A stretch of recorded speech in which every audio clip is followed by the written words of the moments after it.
Assalamualaikum warahmatullahi wabarakatuh. Halo semuanya, perkenalkan nama saya Odifa Khairunisa.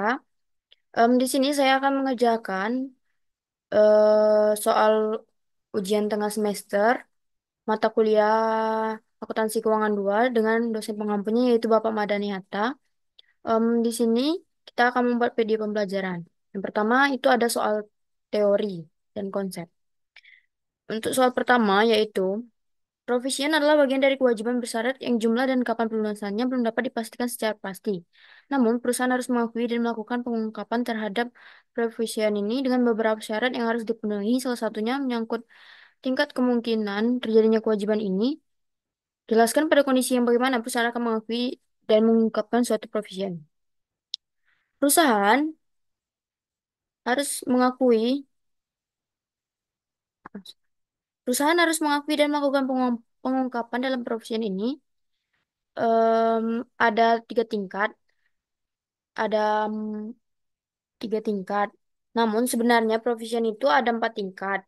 Yang pertama itu provision minimum, yaitu di bawah 5%. Nah itu karena dia tidak diakui, maka dia tidak termasuk dalam jawaban ini.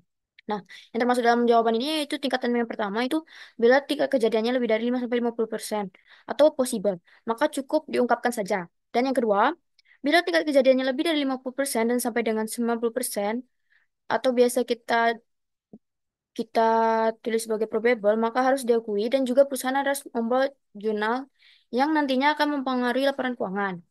Kemudian terakhir, bila lebih dari 90% dan tidak sampai 100%, maka ataupun kita sebut dengan virtual listing, maka sama dengan probable tadi, yaitu kita perusahaan perusahaan harus membuat jurnal dan harus diakui. Nah, kita kasih contoh misalnya perusahaan saya itu sedang menghadapi gugatan hukum. Nah, dari sampai dengan bulan September ini, proses yang sedang berlangsung, sidang itu sedang berlangsung. Nah, maka ada dua kemungkinan yang terjadi, yaitu bila saya menang, saya tidak akan membayar tuntutan tersebut. Yang kedua, bila saya kalah, saya akan membayar tuntutan tersebut sebesar nilai yang dituntut oleh orang yang menuntut menggugat perusahaan saya. Nah, kira-kira menurut teman-teman bisa nggak eh, yang dituntut tadi menjadi kewajiban bagi perusahaan saya untuk membayar tuntutan tadi? Itu tidak bisa dipastikan ataupun belum bisa dipastikan karena kan tadi provision itu termasuk bagian dari kewajiban bersyarat. Nah, kewajiban bersyarat itu kita belum dapat ditentukan secara pasti, kecuali jadi dia itu tergantung di peristiwa kemudian hari. Nah, ternyata untuk keputusan sidang tadi itu terjadi keputusannya di Februari 2025 ataupun Februari tahun depan. Nah, maka tanggal 31 Desember 2024 ketika perusahaan perusahaan saya menyusun laporan keuangan, perusahaan saya harus mengakui adanya kemungkinan contingent liabilities tergantung 3 berapa persen yang tadi. Jadi misalnya kalau perusahaan saya menelusuri bahwa tingkat kejadiannya itu lebih dari 50%, maka itu harus diungkapkan. Itu sudah termasuk dalam provision, yaitu probable. Nah, kalau kurang dari 5%, saya kalah, itu bisa, itu nggak usah diungkapkan ataupun dijurnalkan, itu cukup diabaikan saja. Yang kedua, ketika obligasi diterbitkan pada tingkat diskon ataupun premium, maka setiap kali pembayaran bunga akan dilakukan amortisasi bond premium ataupun bond diskon. Jelaskan apa yang menjadi dasar sehingga perlu dilakukan amortisasi ini. Ketika kita melunasi obligasi pada tingkat diskon atau premium, maka terdapat selisih. Nah, selisih itu tadi itu sebenarnya yang harus diamortisasikan. Ketika kita melunasi obligasi pada tingkat diskon atau premium pada jatuh tempo, itu harus besar nilai nominalnya supaya dia sebesar nilai nominal itulah maka kita harus melakukan amortisasi. Soal nomor 3 yaitu treasury share. merupakan akun kontra dari equity dan mengurangi jumlah ordinary share yang beredar.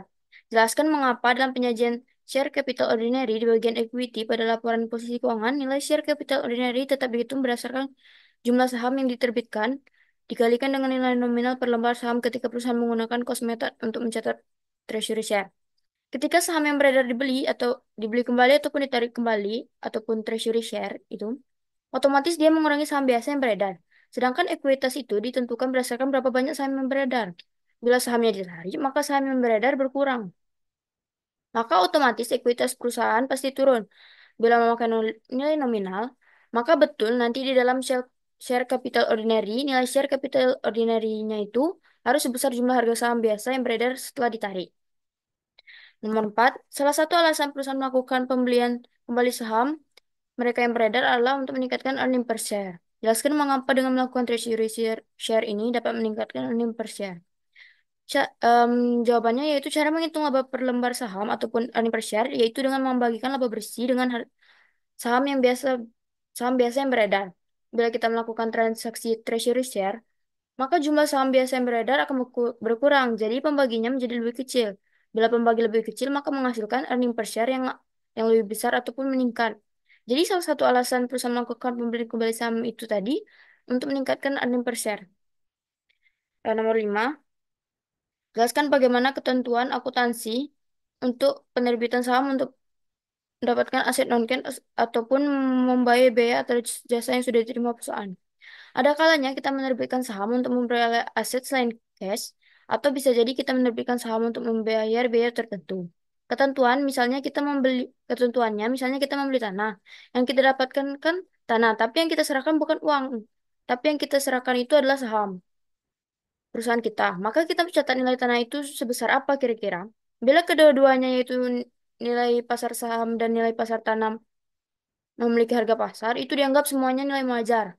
Maka yang paling pas untuk dicatat bila kedua-duanya diketahui itu adalah mana dari kedua nilai tersebut yang paling fair ataupun yang paling wajar. Bila salah satu nilai pasar tidak diketahui, misalnya harga tanahnya aja yang diketahui, maka yang dipakai untuk dicatat itu nilai tanah yang tadi. Jadi yang dicatat itu nilai yang diketahui. Bila kedua-dua nilainya tidak diketahui, maka tidak bisa memakai nilai nominal saham. Karena nilai nominal saham itu bukan nilai yang wajar. Itu nanti kita bisa menentukan berapa nilainya, misalnya nilai tanahnya nanti itu pakai orang yang ngerti gitu. Orang yang telah dalam tanah. Ini salah. Ganti dulu jadi 8. Oke, nomor 6. Jelaskan bagaimana pelakuan akuntansi ketika perusahaan melakukan pelunasan bond payable-nya dengan menyerahkan aset atau menukarkan dengan sekuritas yang lain. Pelunasan obligasi dengan menyerahkan aset atau sekuritas lain, maka aset non-tunai harus dicatat sebesar nilai bukunya dan harus mengakui gain or loss dari pelunasan hutang, serta mengakui gain or loss dari pelepasan aset.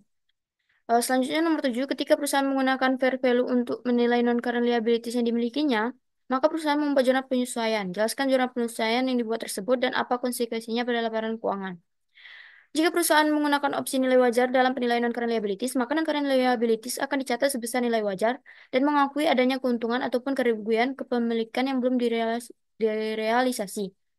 Ak- em, Mengakui keuntungan kerugian kepemilikan yang belum direalisasi tadi akan berpengaruh pada laporan keuangan, bagian laporan laba rugi, dan penghasilan komprehensif lain sebagai bagian dari laba bersih. Nomor 8 yaitu dividen yang dibagikan perusahaan akan mengurangi return earning. Jelaskan mengapa ketika perusahaan membagikan share dividen tidak membagikan total equity-nya berkurang dan bagaimana juga dampaknya pada share capital ordinary. Khusus share dividen itu satu-satunya dividen yang tidak mengurangi return earning. Padahal seharusnya pembagian dividen itu mengurangi return earning.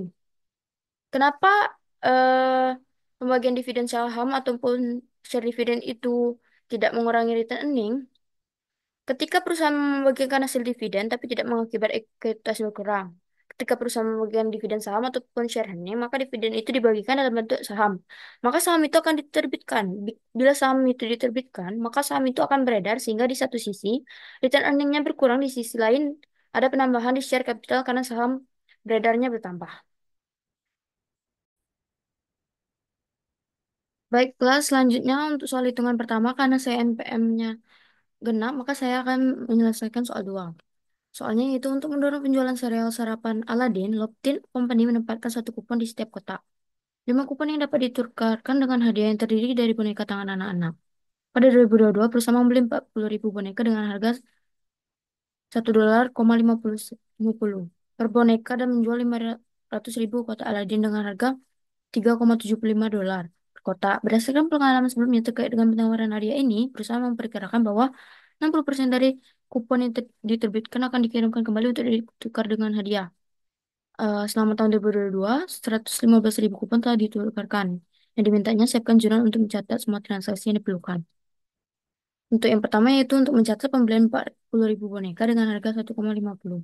Ini kan dibilang kalau perusahaan membeli 40.000 boneka dengan harga 1.050. Maka di debitnya itu ada premium inventory em, sebesar 60.000 atau 1,50 tadi dikali 40.000 dan cashnya sebesar premium inventory-nya. Yang kedua yaitu untuk mencatat beban premi dan kewajiban premi. Total kotak Aladin yang terjual tadi kan dibilang itu 500.000. Nah, perkiraan penukaran hadiahnya itu ada 60%. Maka total perkiraan penukaran hadiah itu 500.000 dikali 60%. Dapat 300.000. Nah, perkiraan biaya penukaran hadiah tuh kan 300, bukan 300.000 tadi, maksudnya 300 kotak. Nah, karena dia 300 kotak, itu dibagi 5 dulu karena em, untuk dapat hadiah itu minimal mendapatkan em, 5 kupon yang dapat ditukarkan dengan hadiah. Maka em, kotak itu tadi dibagi 5 dulu, terus dikali 1,50 dolar. Dapat 90.000. Untuk pencatatannya yaitu cash sebesar 1.875.000, yaitu didapatkan dari 500.000 dikali dikali ini harga per kotaknya. Terus premium expense-nya itu didapat dari total perkiraan penukaran hadiah dibagi 5 karena yang kupon tadi baru dikali 1,5 dikali harga boneka tadi. Nah, untuk sales revenue-nya itu sama dapat dari yang tadi dan premium liability-nya juga sama dapat dari ini. Terus untuk mencatat yang terakhir yaitu untuk mencatat penukaran aktual 115.000 kupon. Di sini kan dijelaskan bahwa selama tahun 2022 115.000 kupon telah ditukarkan. Nah, maka jurnalnya yaitu premium liability di debit sebesar 115.000 dibagi 5 kan 5 kupon baru dapat satu boneka dikali 1,5 tadi harga beli boneka tadi. Hmm. Ini juga dapat dari sini. Premium inventory-nya di kredit. Oke, selanjutnya soal hitungan kedua. Eh, soal tanggal 1 Januari 2022, Simonson Corporation menerbitkan bond payable dengan total nominal $900.000 tertanggal 1 Januari 2022. Kontraktual interest rate obligasi ini adalah 10%. Bunga dibayarkan per tahun pada setiap tanggal 1 Januari dan 1 Juli. Dan obligasi ini jatuh tempo pada 1 Januari 2027. Market interest pada saat penerbitan adalah 8%. Perusahaan menggunakan akun interest expense, akun untuk mencatat accrued interest. Tanggal 1 Januari 2025, obligasi ini dilunasi pada kurs 102. Diminta siapkan jurnal untuk mencatat semua transaksi di atas sampai dengan tanggal 1 Januari 2025. Ini adalah tanggal harga pada jatuh temponya itu 900.000. Ini didapatkan dari present value-nya. Kan itu 900.000 di 5 tahun. Namun kan lima tahun itu kan dibayarkan setiap 1 Januari dan 1 Juli. Maka itu tuh dua. Jadi di semi annually berarti itu ada pada 10 kali di 4%. Itu ini dapat 0,676 ini dapat dari tabel tabel present value interest present value. Hmm. eh present value tadi dapatnya 0,676 dapat dari tabel yang memang sudah ada di dibagikan. Nah, yang ini nih 45.000 ini tuh 500.000 dikali 5% tadi. Nah, ini tuh untuk ngitung bunga present value-nya. Dapat 8,11 itu tuh dari itu tadi apa? Tabel bunga yang annually tapi bedanya sama yang present value untuk yang tadi tuh. Nah, dapat ini ditambahin itu dapat proses from sale of bond-nya dapat 973, 973.395 dolar. Nah, maka premium di bond payable-nya itu sebesar 73.355. Nah, di sini ada tabel amortisasinya. Pada tanggal 1 Januari 2022 itu dapat dari ini. Premium dapat dari ini. Proses from sale of bond. 973.000. Nah, untuk jurnal entry yang pertama pada 1 Januari 2022 itu dapat dari 973 yang ini. 973. Nah, ini nanti dapat di tabel itu tuh sebenarnya sudah dijelasin semua untuk mendapatkan jurnal yang berikutnya itu dapat 45.000 itu dari 900.000 dikali 5% yang tadi yang ini. Terus cash paid ini tidak berubah jadi sama. Nah, untuk interest expense itu didapatkan dari ini 973 ini dikali 4%. Nah, itu berlaku terus. Jadi, hasil dari carrying amount yang di atas ini dikali dengan 4%. Nah, maka dapat ini. Ini juga, maka dapat ini. Ini juga, ini juga, maka yang ini juga, maka dapat ini. Nah, selisih antara ini tadi, dua ini, itu biar dapat 45.000 itu ditaruh di amortisasi. Jadi, ini tuh, ini dikurang ini. Dapat dari ini dikurang ini.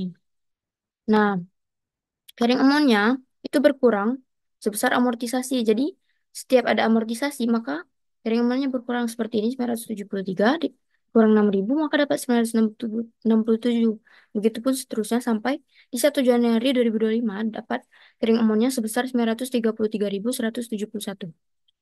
Nah, untuk jurnal entry 1 Januari itu kita bisa dapat dari ini tabel amortisasinya. Ini 38.936.000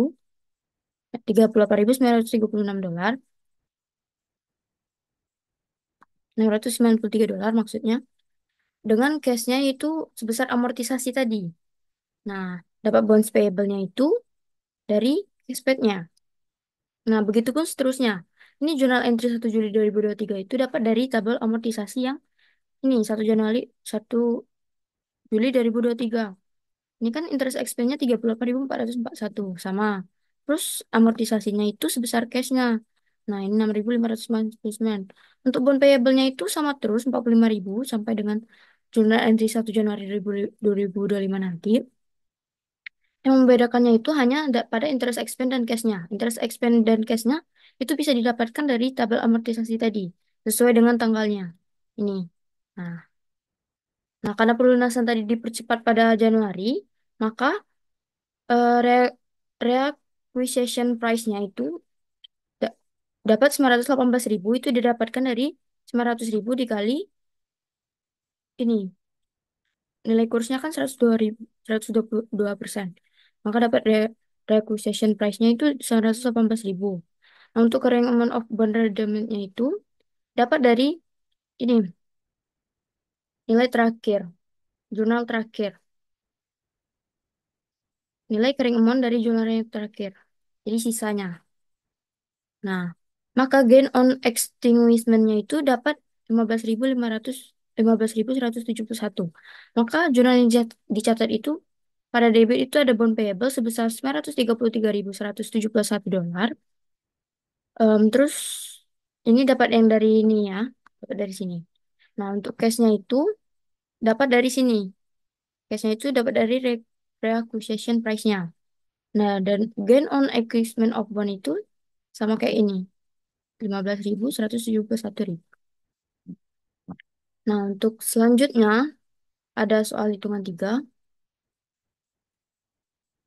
Nah, MH Company memiliki komposisi ekuitar per 31 Desember 2021 sebagai berikut.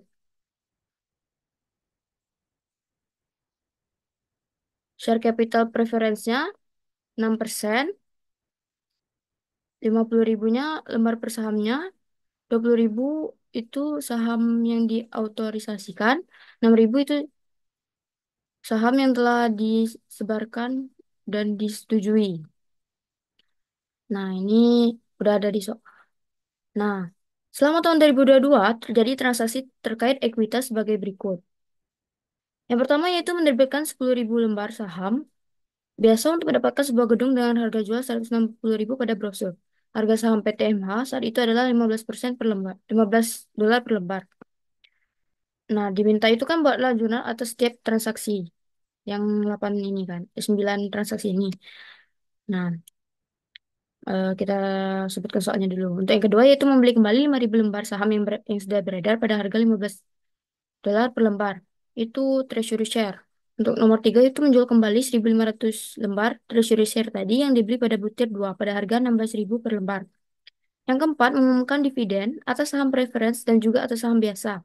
Dividen atas saham biasa senilai $0,5 per lembar. Kenapa? Saham preference itu tidak ada nilainya karena untuk persenan saham preference itu tetap di 6%. Dia tidak berubah. Nah, terus yang kelima, melakukan pembayaran atas dividennya diumumkan pada butir keempat.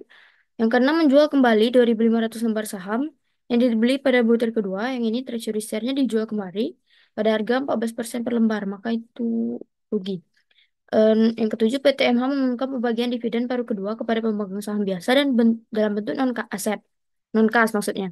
Aset tersebut berupa investasi dengan kategori aset keuangan dinilai berdasarkan nilai wajar melalui laba rugi dengan nilai tercatat $15.000.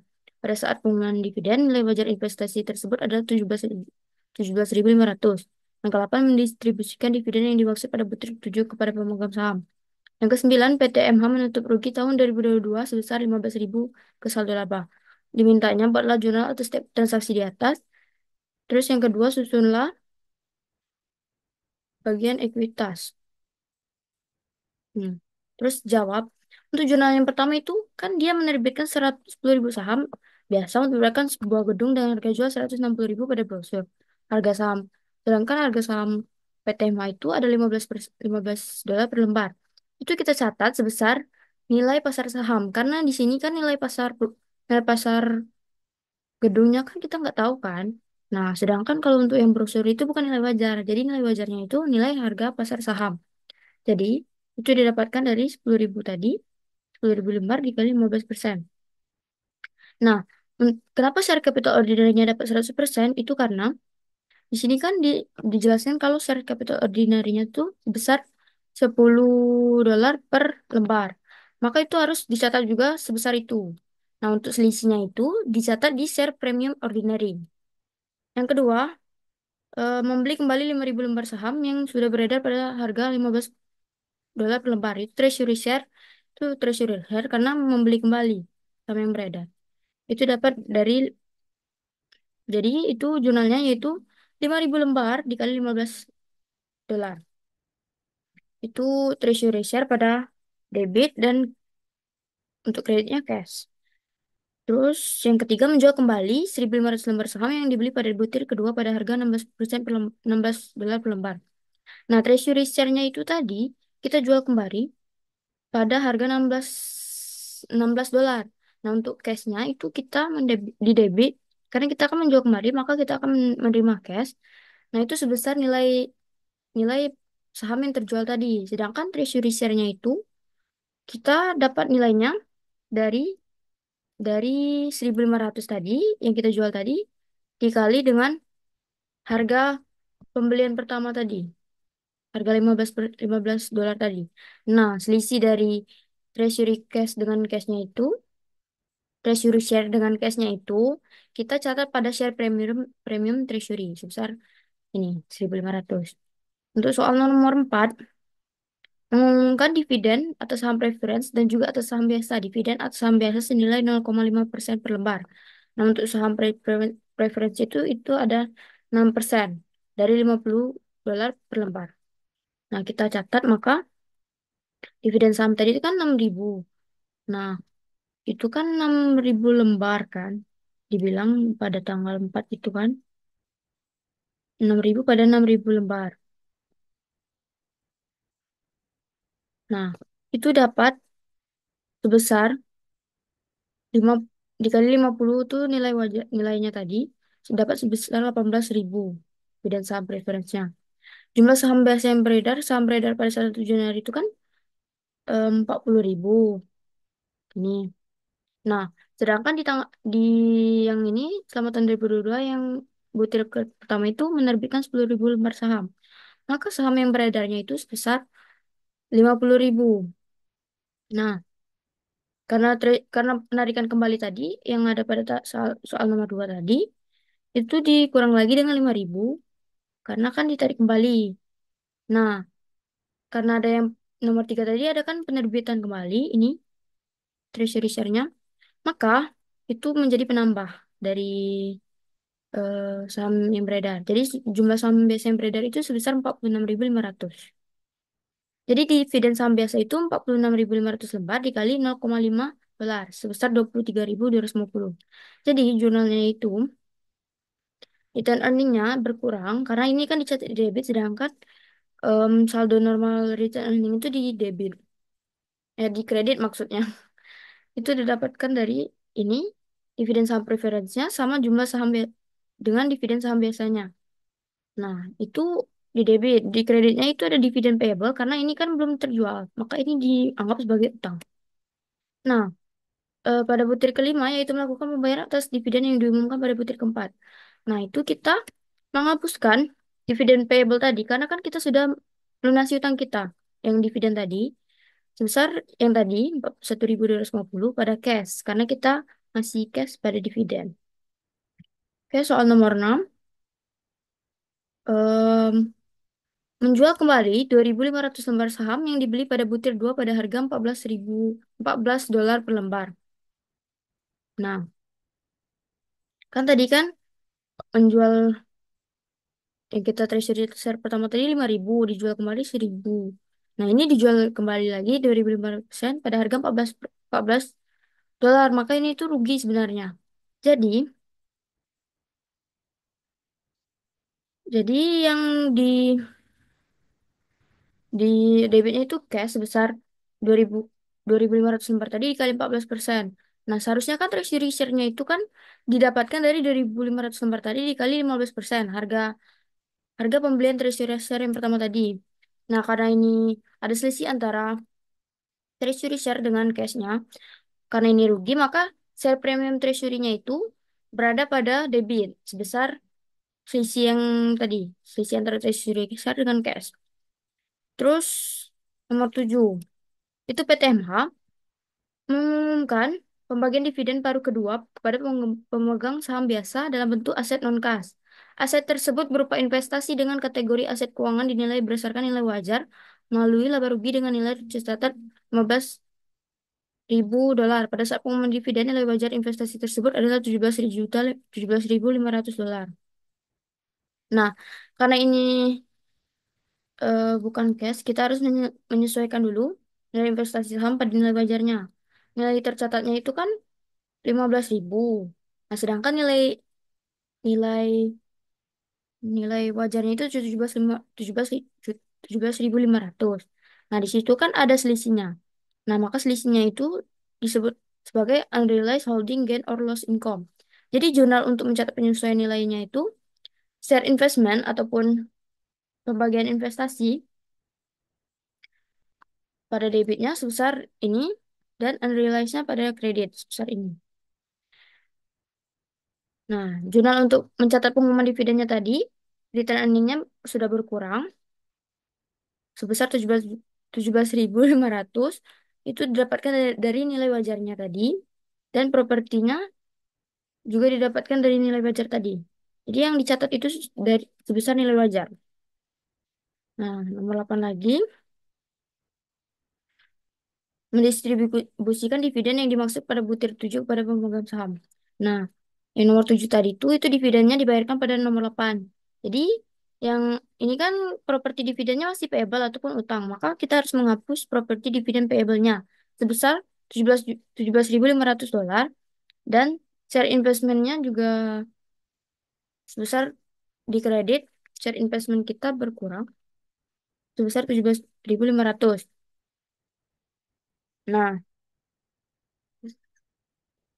nomor 9 itu PTMH menutup rugi tahun 2022 sebesar 15.000 ke saldo laba. Nah, karena dia rugi, jadi untuk jadi return earning-nya itu di debit ditutup dengan income summary. Itu sebesar 15.000. Ini kan sudah ada di penjelasan 15.000. Hmm. Jadi itu jurnal yang dicatatnya. Nah, ini tuh lupa dicatat tadi. Ini tuh hmm,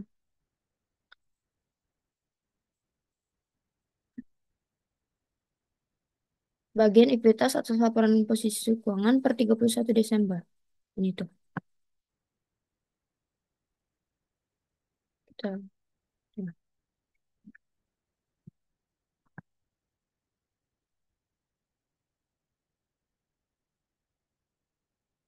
hmm.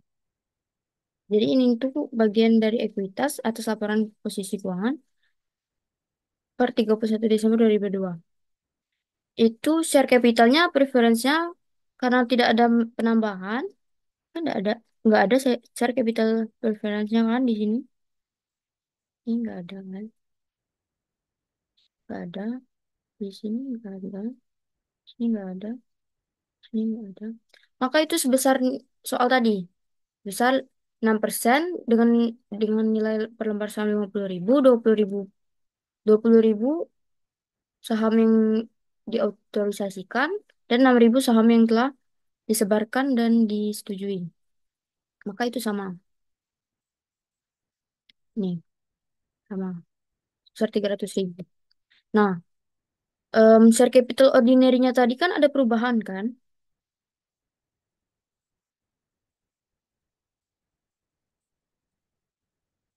Share capital ordinary itu ada perubahan pada tanggal di butir satu kan itu menerbitkan kembali 10.000 lembar. Maka di sini share capital ordinary-nya menjadi 50.000.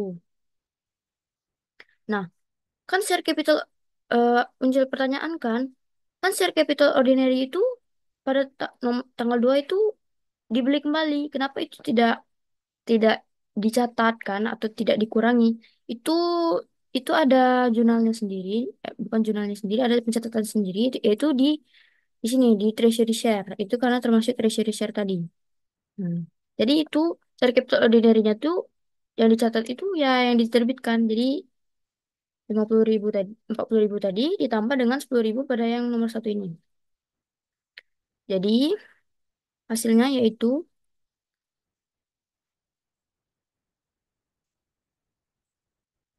50.000 tadi dikali nilai value-nya 10, 10 dolar. Terus share premium ordinary. Di soal tadi share premium ordinary-nya itu sebesar 200.000 kan. Namun ada penambahan share premium ordinary itu pada tanggal satu, pada tanggal satu, maksudnya pada butir satu. Kan menerbitkan saham biasa. Nah, itu ada selisihnya dicatat di share premium ordinary pada kredit, maka ada penambahan. Jadi 200 tadi, 200 ini ditambah 50 ini. Nih. Jadi dapat itu share premium ordinary-nya tadi 250.000. Nah, yang ketiga ada return earning. Return return earning-nya itu didapati dari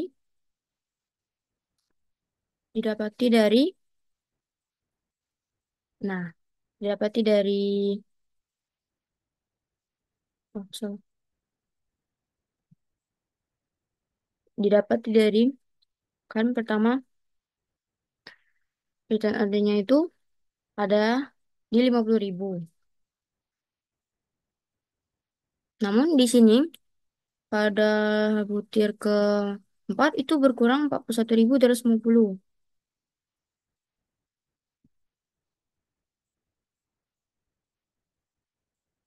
Nah, berkurang lagi di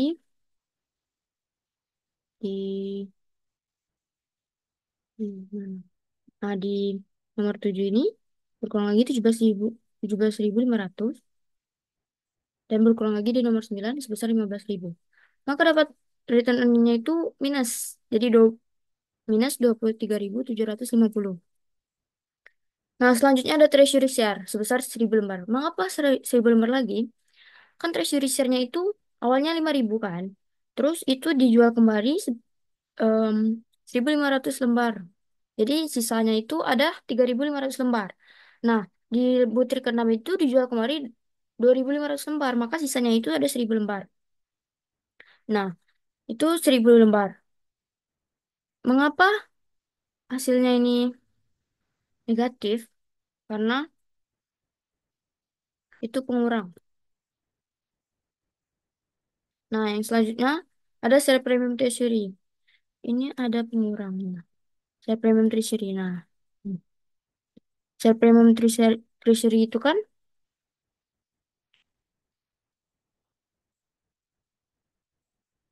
hmm, ini sebesar 1.500 kan pada awalnya kan.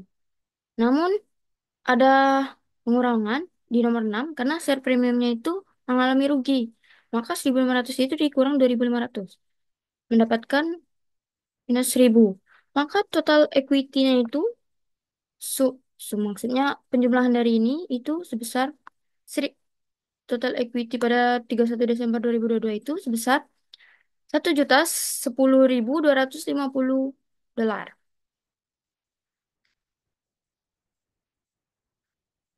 Baiklah, sekian dari saya.